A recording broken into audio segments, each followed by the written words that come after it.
So today I'm going to be recreating or trying to recreate the guitar tone from Conclusion of an Age, our debut record. Um, it's been quite a long time at this point, and there are a few things I can't fully remember, I just never knew at the time, and I'll get to that in a sec. So first things, this is the guitar that I recorded on. I did a video on this guitar recently, so you can check that out first. This is my LTD MW600. I tried a bunch of different guitars in the studio. I had like a ESP EX400 LTD Explorer in white that I bought specifically to record all the rhythms. All my guitars were Floyd Rose guitars at the time, so I just assumed that having a fixed bridge might be better for the rhythm tracking.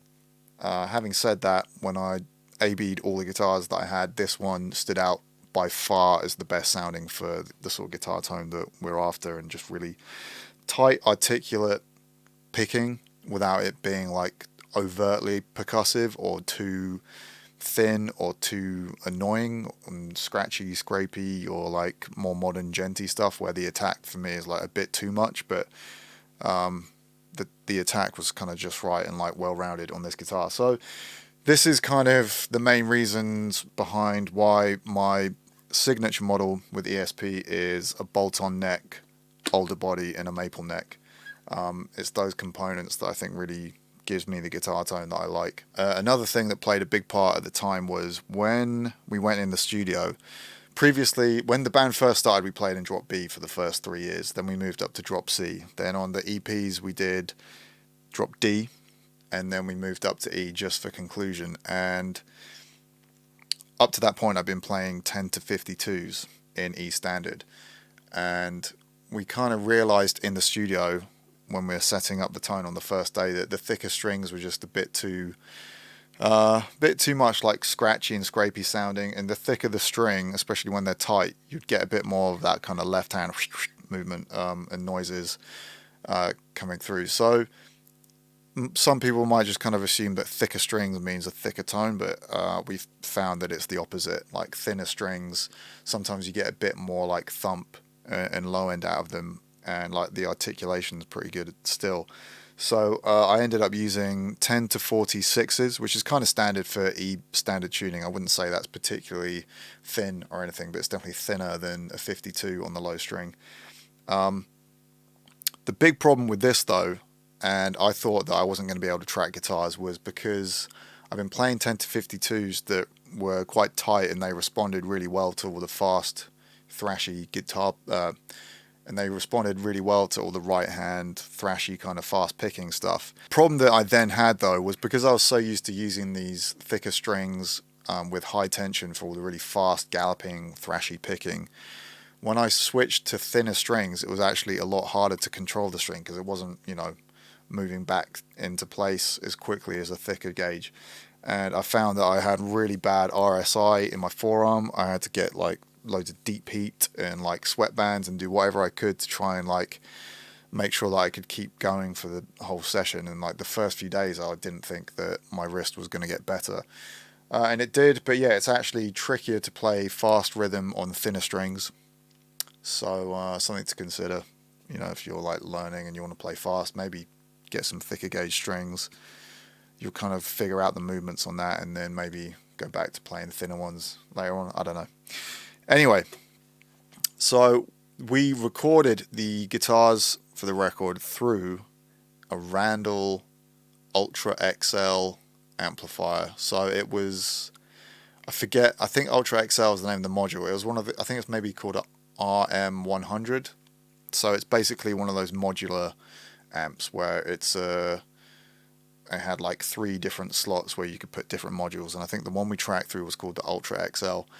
And I assume we recorded through, maybe it was a Mesa Boogie cab or maybe it was a Marshall.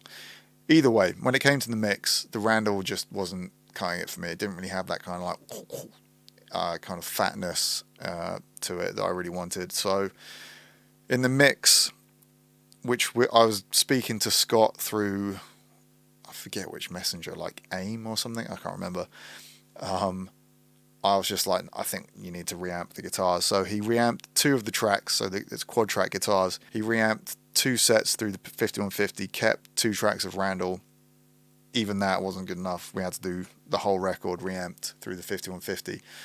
And I wasn't there for the reamping, so I think it was Chris from Divine Chaos. I think we borrowed his guitar cab. He also plays some of the dueling outro solos on Last Remaining Light. He was potentially going to be in the band before we got Bailey in, and we were essentially a 4-piece doing Conclusion. We didn't have a second guitarist at the time. So we borrowed his cab, I think. I can't remember if it was an oversized, if it was straight, or if it was a traditional cab. No idea. And we reamped through the 5150. I don't have a picture of the settings used. I don't remember Scott telling me what the settings were. So that's a big part of the tone. So I don't know which cab it was exactly. I don't know what mics he used. I know there's a 57, but I know he had like an Audix i5 that he used quite a bit at the time, but I'm assuming it's probably just the 57. And I know it's Scott's 5150. I just don't know the settings, but I know Scott, and we recorded loads of the leads with his 5150, so I know roughly what kind of settings Scott tends to use a lot anyway. So, yeah, a big part of the tone is this guitar. It makes a huge difference, in all honesty. Like, this guitar just has like a unique sound of its own. At the time, it had an EMG 81 in it, and this has got a Fishman Modern Fluence. I think they're very comparable pickups. And Scott, I remember him telling me when he moved into his new place, his new studio, that there was something about his old studio where just the low end in the room, like, I don't know which floor it was, if it was a concrete floor, if it was like a sand-filled floor in which studio, but either way, the original room had way more like low end to it, and there's quite a good amount of like sub-low end to the Conclusion of an Age guitar tone. So with that being said, I'm going to try and get as close as possible, obviously without having the exact speaker, which is the most important thing for your guitar tone, makes the biggest difference in your tone, is the cab and the specific speaker that you're miking up. Without that, I can only get as close as possible with EQ, and I'm probably going to be EQing a ton to get it to sound like this, because even Scott said he's tried to match the guitar tone and reamp and try and get that tone again, and he said like it was just kind of a bit of a fluke for that record. And for me, genuinely, it's one of my favourite guitar tones, specifically for E standard as well. It's really thick and weighty for standard tuning, which is what we wanted. We didn't want to sound, thin. This was the time when like metalcore and deathcore were really huge, and we wanted to make sure our record still felt, fat and chunky, but we wanted to play more like traditional thrashy kind of riffs and that kind of thing. Okay, so here's my session. These are my guitars. Quad tracked, which is how we track the record. The drums are my own, more on that soon. Bass is MIDI bass. I think I use Nocturnal bass from Submission Audio. And these guitars, you can automate it, but if I'm going to automate guitars panned at all, then I just kind of put them on a different track, because it's kind of a lazy way of doing it. It's pretty common in metal mixes if you've got a guitar break where a guitar is on its own. I hate the sound of a really hard panned guitar in a mix. If it's on its own, I prefer bring it in a little bit. So I've got these ones in a bit, so 77 and 81% pan on these, not much in it, but yeah, which is also matching the sort of pan on the album, which I've been referencing down here. So this is how the guitars are sounding.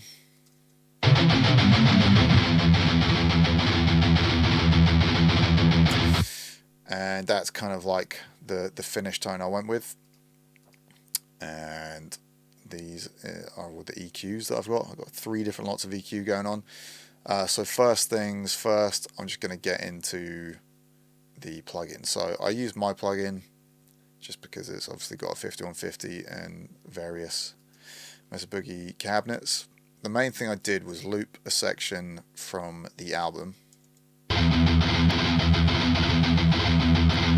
and I kind of looked at it using the EQ. This is on my master bus, and I've just got that, just taming any low end.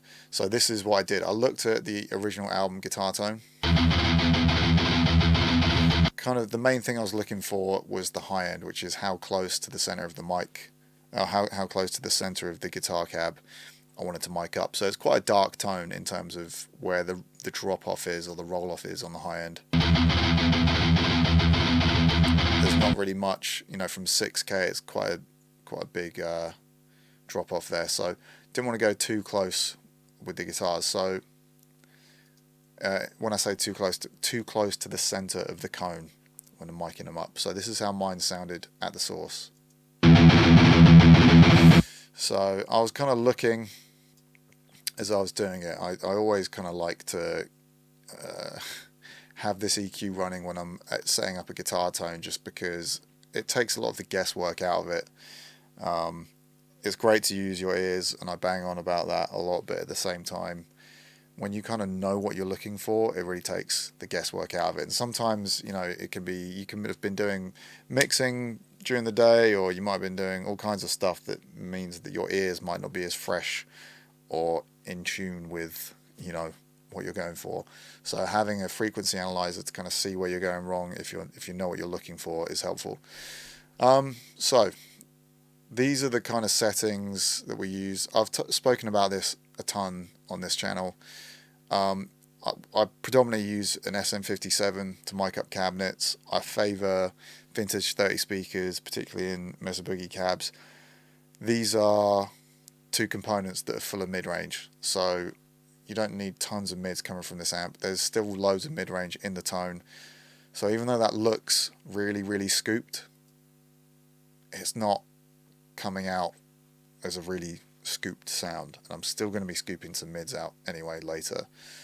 I think people get really scared by seeing that and think that that is like, oh, you have to have mids in your guitar tone. You do, but I think people have gone over the top with mid-range in recent years, and I want guitars to sound fat and not like a duck quacking. So I hate a lot of modern guitar sounds that are all like jang jang jang jang. Just give me some drun drun drun drun, you know? Give me some beef. Anyway, this is kind of typical of the sort of settings that Scott Adkins uses, and myself. I've done a bunch of albums with him.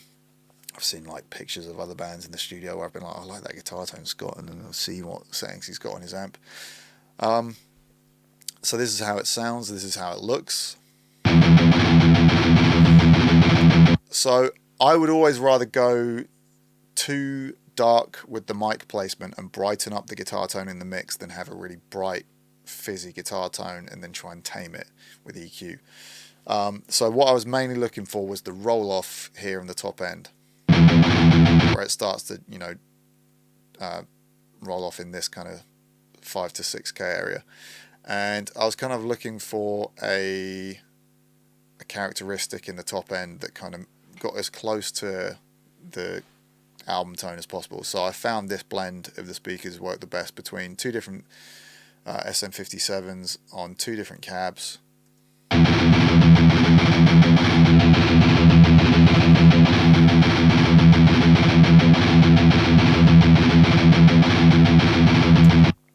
Both great sounding speakers.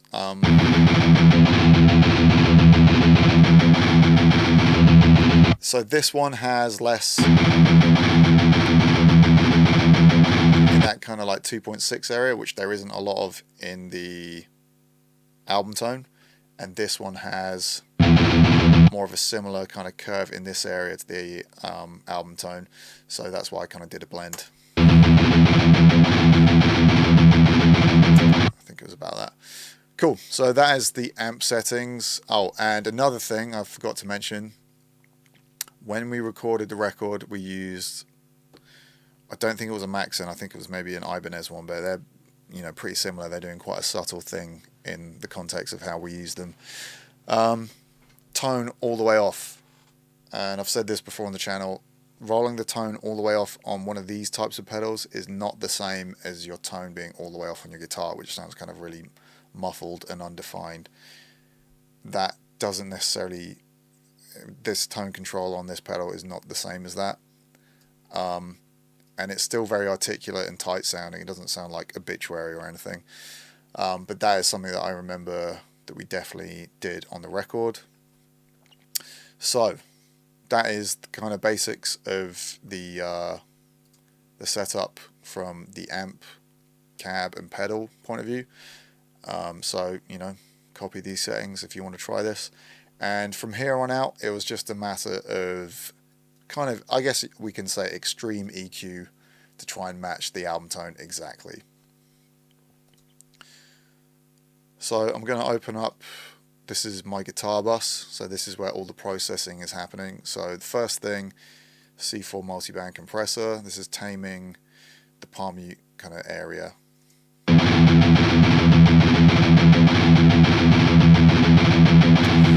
And I imagine that might get a, yeah, maybe it's better to put that, maybe back in the day I used to put this on individual guitar tracks. Now I'm thinking maybe I should go back to doing that, because maybe it's getting hit less by that one guitar, and then when they're all playing,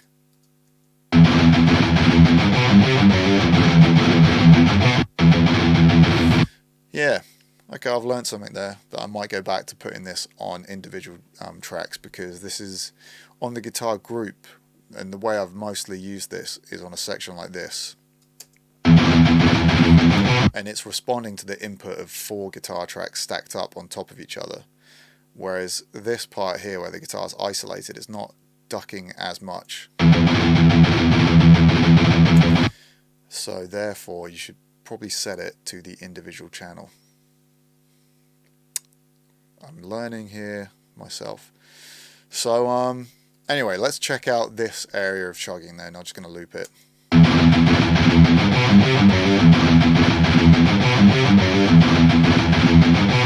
As you can see, it's kind of just responding to that kind of palm mute zone that can get a bit flubby. And then I'm going to be doing a ton of taming in that area on this next EQ. Very involved here. So let me turn, should I just turn them all off? Yep. So first things first, I'm going to look in this area. So there's a bit of a spike as usual on most of these vintage Shady cabs at 3.2.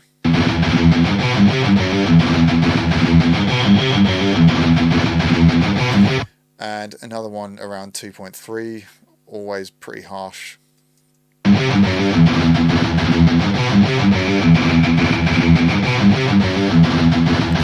So it's really about taming all the harsh frequencies in the top end before we then go and brighten this guitar tone up a lot with a different EQ. You could do it all in the same one. I couldn't tell you why I'm going to do it with a different one, like a separate EQ. I'd rather kind of just stack them all up on top of each other. And sometime in the past, I've been like wary when I do these videos of just showing you just how much I EQ the guitars, because I'm really confident in my ability to get really good source guitar tones. And I think anyone that's checked out the plugin or my Kemper packs, I think I'm quite confident in saying that I think my source guitar tones are really good. Having said that, it doesn't mean that to get them like perfect in the mix, you should be shy of doing too much EQ. And even in the past when I've done stuff on the channel where I've showed some EQ moves that have been quite heavy-handed compared to other people, I've recently spoken to a few different engineers and I'm big fans of their work, and I watch like Scott Atkins now in the mix, and seeing the similar approach to, you know, notching out problematic frequencies and doing quite a lot to the guitars. All my favorite guitar tones have been EQ'd a lot, so don't be afraid to EQ them, even if you've got really good source tones. Like, I've definitely got guitar tones where they can sound awesome in the mix, and I've done a few videos on the channel where I've done no EQing, you know, just a low and high pass filter, multiband compression, but no EQ moves, and they still sound good. But could they be better with EQ? Probably, yeah, because there's always going to be like whistly, notchy frequencies in guitar tones, and the more you can get rid of these harsh, problematic frequencies, the more kind of like pure a tone you're going to hear. You're going to hear the notes more, you're going to hear the articulation in the pick attack more than just all the that kind of sits on top of your tone. So the more of that harsh stuff you can take out, the more like note you hear, the more clarity in the tone, and the more you can kind of sculpt it in a way that is going to be pleasing. So moving on, this little area here,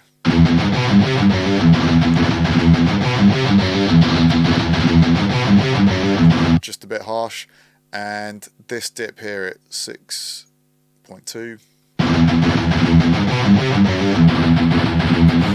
I didn't really want to go too much darker with the mic placement, but because it can start to feel and sound a bit more distant, and you get a bit more of that like tone. But there's definitely not a lot of 6K on the album tone, so I did a big cut there. Whether or not Scott did that, I have no idea. And I think I might have gone back and done this move here after brightening up the guitars, which you're going to do in a minute. Same with this low pass. So this is an area that I often remove like 1 to 1.5. This is an area where a lot of cabs have this like kind of whistle on the tone.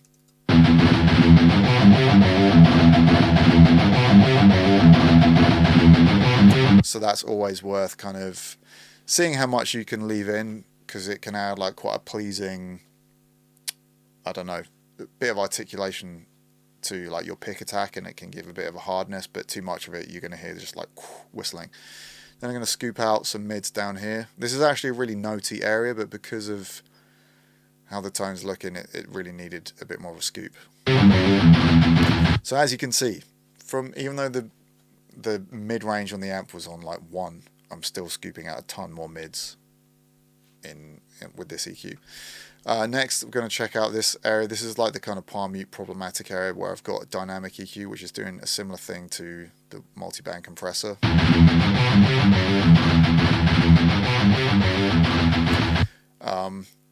Ducking out quite a lot, and I've made it dynamic here. This is a little notch that I just saw that there wasn't much of 120 on the album guitars when I A-B'd against them, so I just pulled it out. And then high pass. So this EQ is doing only subtractive moves, just taking out as much junk and harsh frequencies, particularly in this area and this area. That's the harsh areas.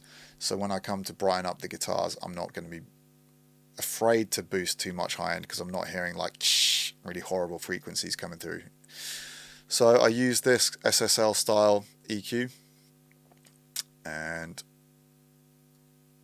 I'm just going to set the faders back down. So bringing up some high end. Now this is a weird one, because obviously I'm low passing the guitars. There's not a lot going on here, but what is left in, this is going to be doing a little bit just to add a bit more, just a bit more life to the guitars.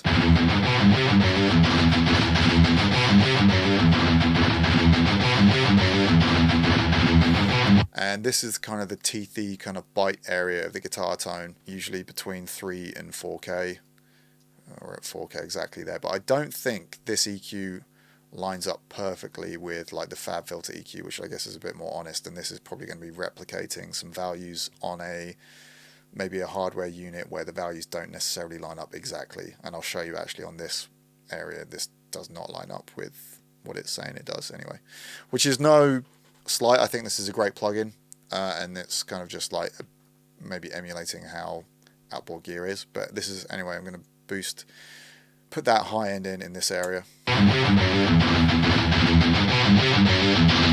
It's always good to kind of adjust your ears by going a bit too high, and a bit like adding too much in and being like, oh, that's a bit harsh, and then bringing it back down, and then you'll kind of like recalibrate your ears to hear how dark it was originally by going a bit too far with it, and as opposed to being like just creeping up and being a bit too scared to add high end.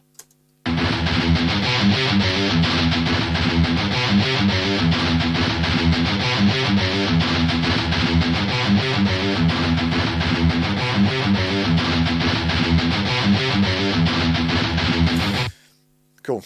I'm just going down to this one. So there's a ton of low end, like I said, and it's usually like around 80 hertz is where like a good amount of like thumpy sub low end should be on your guitar tones. Like some people might want to like high pass above that, and it really depends on the tone, but to match the thickness of this guitar tone, I've just put a little bit of that in.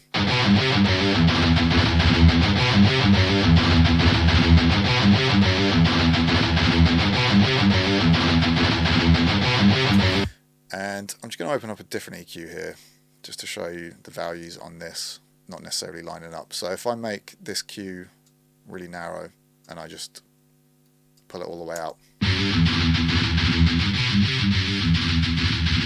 it's kind of showing that it's pulling out like 590, whereas this is showing 1K, and that would be quite a long way to go to get to 590. So yeah, worth just bearing in mind when you're using these kind of EQs that are emulating, you know, like desk gear that may have well have been like replicated exactly, and maybe the desk values were slightly off. A good area that is worth looking at with guitars is 1.2 and pulling that out, and pulling out loads of it again, and then when you put it back in, you'd be like, oh, that's, you know, it might sound like a bit too scooped when you start to pull out, but when you start to pull it all the way out and then creep it back up, you'll kind of hear like, oh yeah, that is kind of a harsh area that you don't want too much of. So I'll show you what I mean. So around here, like 1.5, 1.2 is what's being taken out, even though the value here shows 1.8.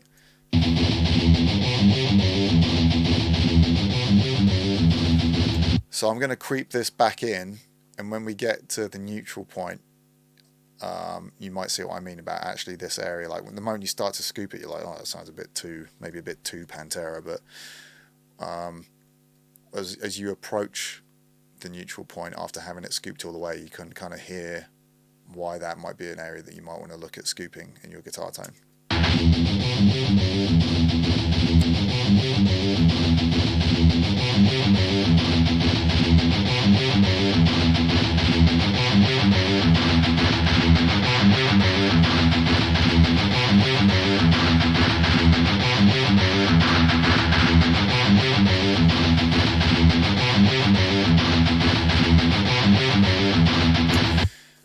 Cool. So yeah, hopefully you heard what I meant there. It's just like an area that's a bit kind of like cardboardy or just a bit like harsh. And a lot of this stuff can be determined by the tuning that you're in and what kind of tone you're going for.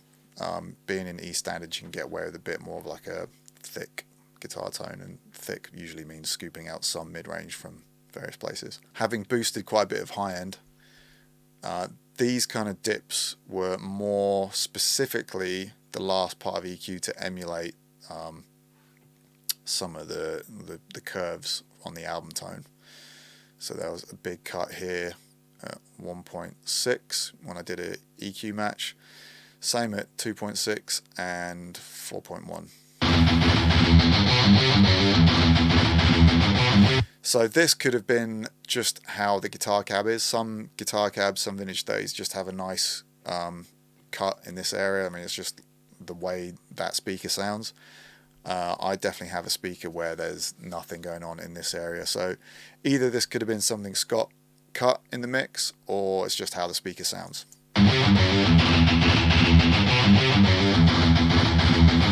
But I do notice a lot of my favourite guitar tones don't have a lot of this. So either people are commonly scooping 2.6 or narrowly notching it out, or they're just using speakers that don't have a lot of it.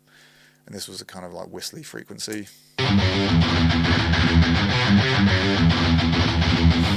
And just taming again some of the lower mids. And at the last minute, because I was doing a fair bit of notching in this area, in the kind of lower mids or upper low end, on this first EQ, I'm just adding a bit more low end back in just to make sure it's, you know, still pretty thick sounding. So that is pretty much how I did it. Admittedly, I didn't have this this one engaged or doing anything in the original settings, but that's just something I thought I'd show you guys. So yeah, that's kind of how I emulated the guitar tone. I feel like I got pretty close with this one. We can check out some of the stuff I've done on the lead channel here. I like to use the CLA vocal plugin on guitar leads. It's just because it's kind of a lazy thing to do, because it's got reverb, stereo widening and delay, and it's got EQ if you want it, and a limiter. So it's kind of just an easy one-stop shop for vocals or guitar leads. So I kind of notched out some of the frequencies that were a bit of a problem on the EQ. I think I was using the same settings. No, maybe I wasn't. Maybe I just loaded up like a default. Yep, same settings on the plugin. Yep, same amount of mids. Didn't even bother boosting any mids. I don't remember having mids too high on the amp when we were tracking guitar solos. So that's the EQ I had. A bit brighter on this one there. I'm just kind of a bit lazy on this EQ. And then, yeah, limiting the leads, which is something I do quite a bit. Large reverb, quarter note, delay, and stereo widening. I think there's a good amount of chorus on a lot of the leads on Conclusion of an Age, and this stereo widener kind of can act like a bit of a chorusy doubler kind of sound anyway, so that's kind of doing it.